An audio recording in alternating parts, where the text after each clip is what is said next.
Actually ఒక పద్ధతిలో ఈ రాష్ట్రం ఒక క్రమ పద్ధతిలో మంచిగా ముందుకు పోతూ ఉంది. సంక్షేమం విషయంలో కానీ, అభివృద్ధి విషయంలో కానీ, పారిశ్రామికీకరణలో కానీ, ఐటీ రంగంలో కానీ, క్రైమ్ తగ్గించడంలో కానీ, లా అండ్ ఆర్డర్ మెయింటైన్ చేయడంలో కానీ ఒక మంచి పద్ధతిలో పోతూ ఉంది. ఇవాళ ఏందండి, జంట నగరాలలో పట్టభాగాలు నడి రోడ్డు మీద హత్యలు జరుగుతున్నాయి, మానభంగాలు జరుగుతున్నాయి.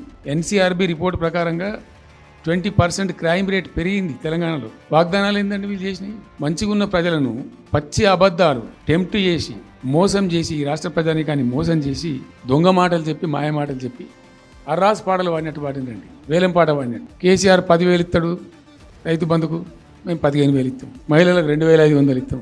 కేసీఆర్ కళ్యాణ లక్ష్మి ₹1,00,000 ఇస్తాడు, మేము తులం బంగారం కల్పిస్తాం. పెన్షన్ తీసుకునే ముసలి ఎవరు అవుతున్నారో నవంబర్లో తీసుకోకుండ్రి, డిసెంబర్లో 4,000 వస్తుంది. తెల్లారే 2 లక్షల రుణమాఫీ నరికిండ్రు. ఉరుకుండ్రి బ్యాంకుల పంట పోయి జల్దీ తెచ్చుకోండి. ఇది ఒక్కటి కాదు, అట్లా అర్రాస్ పడవాడినట్టే. అది కూడా 100 రోజుల లోపలనే ఇస్తాం.